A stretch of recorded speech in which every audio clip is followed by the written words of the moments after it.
Tantor Audio, a division of Recorded Books, presents The Entanglement: How Art and Philosophy Make Us What We Are, by Alva Noe. Narrated by Christopher Douyard. If you want to see something new, walk the same path every day. Chinese proverb. Preface. Life and art are entangled. My aim in this book is to understand this simple statement and to explore its surprising and far-reaching implications. To say that life and art are entangled is to propose not only that we make art out of life, that life, so to speak, supplies art's raw materials, but further, that art then works those materials over and changes them. Art makes life new. We become something different in an art world, and crucially, our world has always been an art world. One upshot: art is very important. We haven't understood art and its place in our lives, and we haven't understood ourselves until we come to appreciate art's generative, transformational, and indeed emancipatory power. Another upshot: because human nature is the stuff of art, it is, really, a misnomer to speak of human nature at all. We are questions, not answers, and in this, we are like artworks. We are aesthetic phenomena. To understand and know ourselves, we need to undertake an aesthetic investigation of that work in progress that is the self we are. It is no part of my purpose to say no to science, or even to a science of the human. My aim, rather, is to say yes to art, and to the importance of the aesthetic attitude that art sustains. In this book, I resist the tendency, in evidence across different communities of thought, and in our popular culture, to underestimate style and the aesthetic by associating these erroneously with fashion on the one hand, say, and something like natural pleasure, if there is such a thing, or mere preference on the other. If we don't come up with a better, a richer, a more plausible appreciation of the aesthetic, we can't hope to develop an adequate understanding of human being. Human beings are organized in large and in the small by habit, custom, technology, and biology.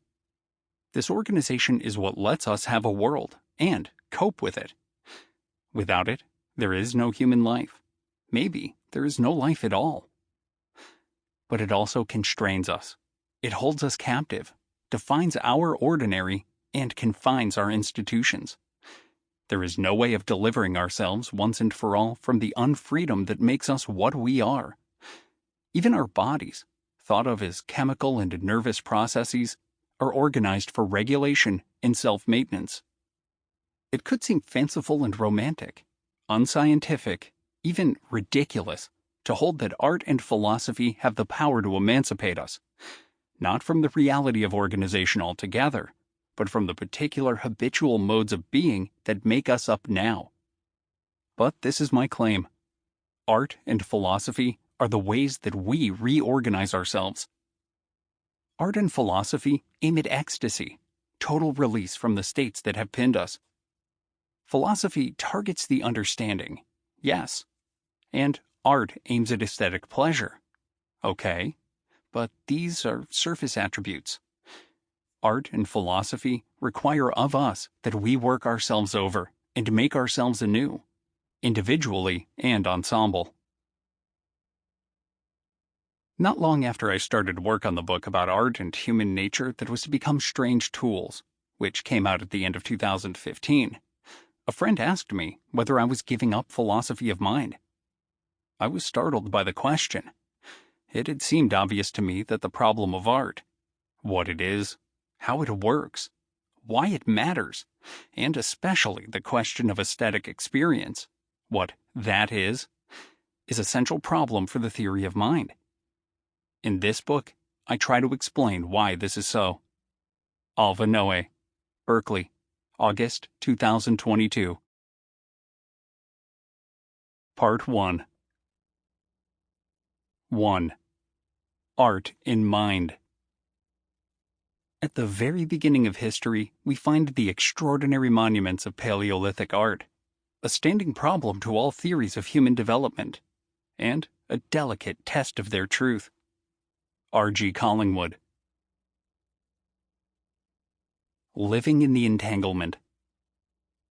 Collingwood wrote the previous words almost 100 years ago. His challenge is clear. If we've been making art since the dawn of our history, then art is not the product of that history, but one of its conditions. I try, in this book, to take this challenge seriously. Art may not come first. How could it? But it arrives at the start, and there could be no beginning without it. Art is not an add-on, a mere cultural extra, but a basic and central part of what makes culture possible. Art, as Collingwood also wrote, is the primary and fundamental activity of the mind. This is at once a statement about art and a statement about the mind. Art is not a late addition to the human repertoire, and the work of art, its making and uses, belongs to our basic character as human beings. You might think that the primitive mind finds its most natural expression in song and dance, but that's not really the point. Not that we haven't been singing and dancing since our very beginnings, but art is much more than song and dance. Art, in its proper sense, is a kind of reflection and resistance. Art is irony. Art, for all its physicality and concern for material stuff, its ties to making, building, doing, as well as singing and dancing, is more like philosophy than it is like play. It is rigorous and demanding. Art aims at ecstasy and transformation. Art rocks our worlds. Collingwood believed that history was central to the work of philosophy. I don't undertake historical research in this book, but there is a quasi-historical puzzle at its heart. We confront right off a striking puzzle about origins. Consider. We find it natural to write our words down. We know how to do this. But how did we ever do this for the very first time? How did we even come up with the idea that speech, which is bodily, fluid, and tied to the breath and to social relationships, has the kind of articulateness and structure required so that it might be writable? The problem is this. To think of speech as possessing a kind of intrinsic articulation is already to think of it as made up of parts, combined and recombined. It is, that is, already to think of it as writable. So it would seem that the idea of language as writable had to pre-exist the invention of writing. Before there was writing, there was already, and from the beginning, the writerly attitude. This is my topic in Chapter 5. There is a similar quandary that arises when we turn to pictures, which I do in Chapter 4. As Collingwood warns us not to forget, we have been making and studying pictures for not less than 40 to 50,000 years. That is, for as long as there is any reason to be confident that we, animals like us who inhabit the world and experience it as we do, have been around on this planet. But how did we learn to do this? How did we come to acquire the capacity to contemplate the situation in which we find ourselves with the detachment needed to see it as if it were a mere scene or tableau that could be held still and written down, that is, depicted? We are no longer surprised by this capacity for detached viewing, for we live and always have lived with pictures. We know how to use them and how to think of the world as revealed in them, fixed by them, captured in them, even if only very few of us can make them very well. But this tendency to look at the world as if it were represented pictorially would be impossible, or rather not even really intelligible, if not for the fact that the pictorial attitude, in some sense, precedes the invention of drawing and painting, if not for the prior availability of a picture understanding. We confront this puzzle about origins even when we turn to areas of our life that seem, at first glance anyway, entirely unmediated by graphical technologies such as writing and drawing, or any other technology for that matter. Human beings have sex, after all. You might think that here, with sex itself, we reach a kind of natural bedrock. Sex has features, so we might think, that stem directly and immediately from the body. Marks of arousal, such as blood flow, the secretion of fluids, the swelling of tissue, the very quality of orgasm itself. These seem to be fixed points biologically, the very same for people everywhere and at all times. Maybe so, but caution is due even here. The body is itself a carrier of style and meaning, and even our bodily experience is infiltrated by what you might call a self-conception. Insofar as sex is something that we do with another person, we do it only always under some self-conception of who we are and what we are doing with or in relation to the other. You can no more factor out the social and conception-bearing weight of human sexual engagement than you can factor it out of our linguistic lives. What would it be talking to a person, a speaking agent, a linguistic body, in the absence of one's participation in, and one's understanding of, the meaning of one's participation in linguistic encounters with another? As long as there have been human bodies, it seems, these bodies have been bearers of subjective and intersubjective significance, expressed in what we call style, that have no reflection in mere physiology. Even sex, then, is something that we enact or carry out as consumers of and participants in a larger culture of ideas and images. What could tempt us to think otherwise? The body and style are the topic of chapters 7 and 8, respectively.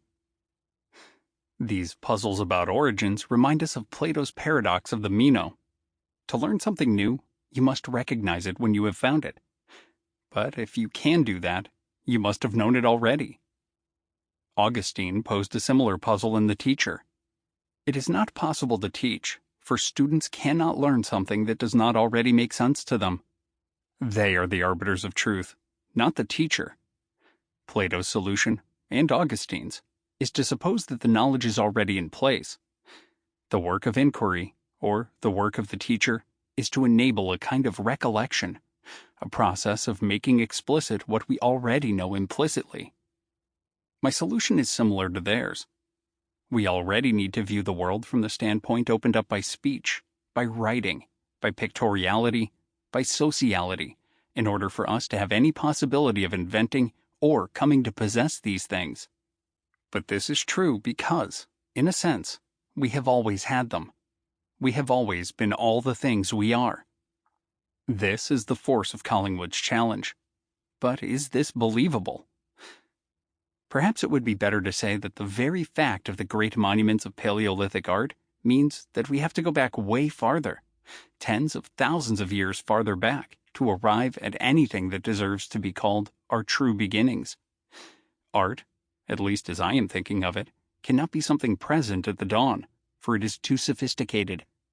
Seeing, dancing, talking, making love, yes, but not art. And this conclusion, it would seem, is underwritten by the appreciation that, while art must be the product of culture, these other activities, talking, perceiving, dancing, having sex, these are natural. If you've been feeling vertigo, this won't help you regain your balance.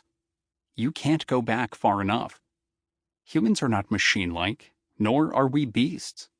We don't just perform according to rules, nor do we rut. We experience our sexuality, and the latter can't be separated from other thoughts and attitudes and values and self-understandings. Likewise, we don't just grunt, we talk. And where there is talking, there is not only communication, but there is miscommunication. And there is, inevitably, talk about talking. And there is joking and ironic play. The point is that seeing, dancing, talking, and sex are not, and have never been, simple. They are sophisticated from the start. Or, to borrow a formulation common in some philosophical circles, they are always already sophisticated. And this means that they participate in art, that they have always participated in art, and that it is through this participation that they become what they are. At this point, the response might be to say that we need to press back even farther if we want to come face to face with the natural animals, the mere living bodies that we really and most truly and most originally are. But this won't work either. We, that is, We psychologically modern Homo sapiens are the ones who talk and cook and dress. We use tools and make pictures. It is here, amid this repertoire of skillful technological organization, that the human mind, our distinct manner of being alive in and to the world, shows up. Go back too far in the hopes of explaining who or what we are, and we lose ourselves. It is very tempting to think that we can sharply distinguish what we do at the first order, as it were by nature or by habit, from the second-order ways that we think about and experience our own performance. To be merely animal, so the thought goes, is to operate effectively at the first level without any participation at the second. What it is to be an animal is thus understood as having a certain lack in comparison to a person. Concomitantly, the nature of a human being is thought to be that which it shares in common with mere animals. But for now, let us dwell on the discovery which has been my leading idea. In human being, the two levels are entangled. There is no first order without the second, and the second loops down and affects the first. This doesn't mean we need to give up the distinction, but it does mean that we have no hope of isolating our true nature in some core that we share with animals, and that can be explained in biological terms alone. We are entangled, and we ourselves are products of this entanglement. Art's primacy. I said earlier that we have always been all the things we are, but it would be more accurate to say that we are ourselves a happening, a becoming. Whenever we first show up, we show up not only as creatures of habit, but as creatures of habit whose very habits incorporate our own acts of resistance. This is entanglement. The things we know best, that make us what we are, our mental powers and personalities, are made up by art, or by art and philosophy. We ourselves, then, are the very stuff of art. We are living in the entanglement. Let me try to make this clearer. I begin with the fact that human life is structured by organized activity. Organized activity is the domain of habit. It is typically skillful and expressive of intelligence, as well as a range of other sophisticated cognitive powers, such as attention. But it is also basic, in the sense of being both spontaneous and also foundational in relation to other activities and goals. Breastfeeding, talking, and walking are examples of basic and foundational activities in this sense. They are, also, typically goal-directed. Technology plays a special role in connection with organized activities, for tools and technologies themselves depend on being securely integrated into patterns of organized activity. To every tool or technology, there correspond suites of organized activity, and organized activities are frequently clustered around tool-using and tool-making activities. Driving and writing are good examples.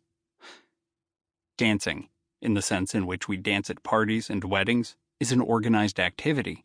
It is spontaneous and natural, but expressive of intelligence and sensitivity. It is typically social and serves all manner of communal functions, celebration, courting, etc. Dancing entrains what we do and how we move with characteristic and recognizable temporal and spatial dynamics.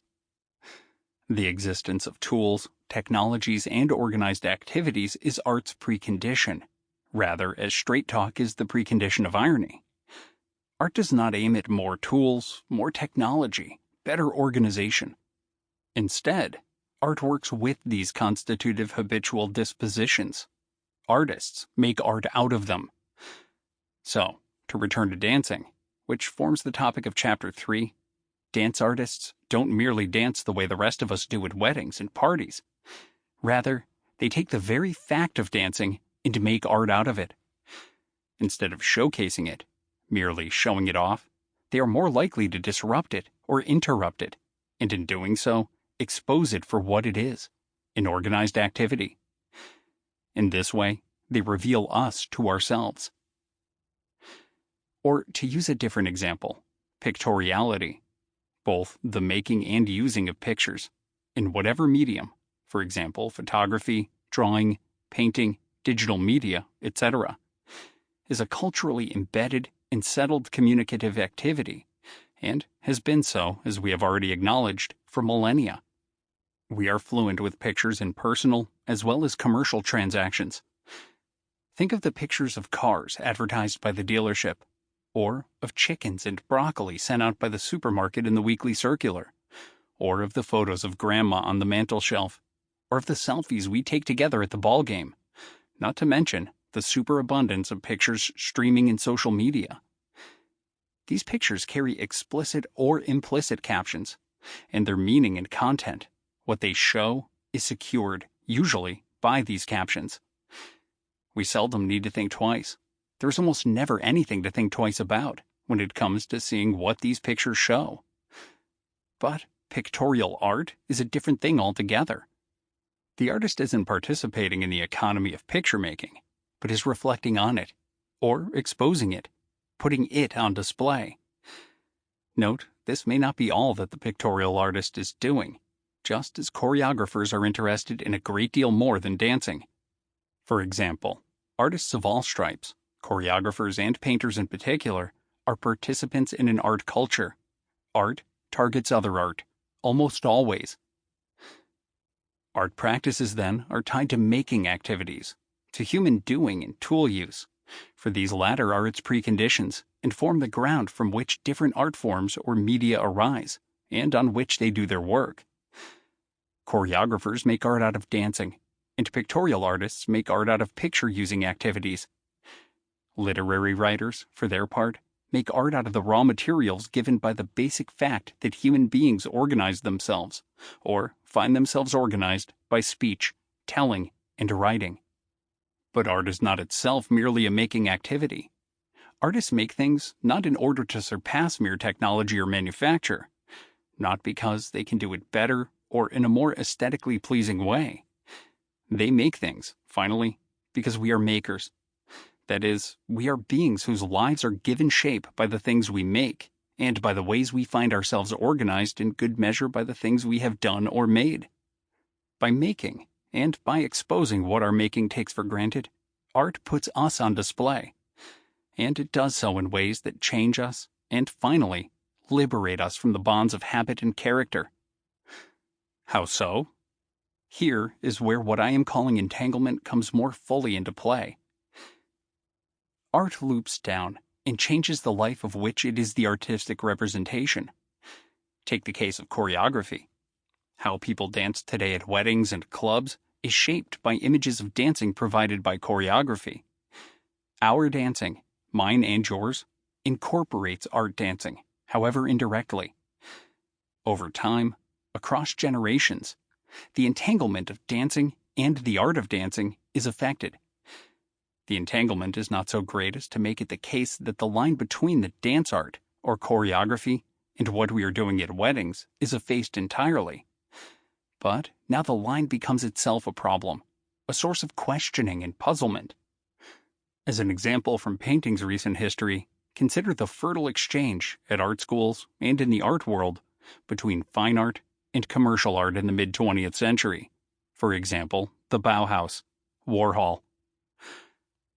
What I am arguing, and what I hope to substantiate in the following chapters on dance and dancing, pictures and seeing, writing and speech, and also the body, is that technology is a modality of organization. It is a ground of habit. Technology is culture. But art, as I am thinking of it here, is not more technology. It is not more culture. Art refuses culture by disrupting its habitual operations. In this sense, it emancipates us from culture. It does this by simultaneously unveiling us to ourselves, putting the ways in which we are organized by technologies and habits of making on display, and by doing so in ways that supply resources to carry on differently. Art shines forth and loops down and disorganizes, and thus, finally, enables the reorganization of the life of which it is the representation, and against which it is a reaction. This entanglement of life with non-life, technology, and the reflective, disruptive work of art becomes essential to life itself, or at least to our distinctively human form of life. The thing that we need to appreciate, and that we somehow often fail to do, is that talking and seeing are problems for us, for they are organized activities that govern, as it were, without the consent of the governed. It is this fact that explains the felt need for visual art, linguistic art, and also philosophy. We are creatures of habit, but we are never only that. We are creatures of habit who, as I have remarked, always actively resist or at least question our own habits. We are not controlled by rules determining how we talk or how we experience the visual world or our own bodies. But there are rules, and we are troubled by them. Irony, it turns out, is no less a precondition of straight talk than the former is of the latter.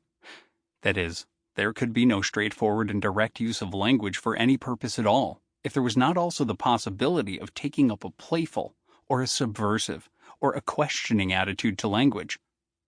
The point here is not causal, but conceptual. A form of linguistic life that left no space for linguistic play would be radically unlike our human lives with language. The availability of irony is, for us, then, a condition of the very possibility of the things we do with words. Irony, we might then say, is, as some philosophers might put it, a transcendental precondition of our lives together. Compare my claim here to philosopher Donald Davidson's proposition that to have beliefs, an animal must have the concept of belief, and that for an animal to have that concept, it must possess a full-blown conception of truth and falsehood. For a belief is not merely a record of how things are, as it were, but a response and a taking that always, of their nature, raises the question whether things are the way they are taken to be.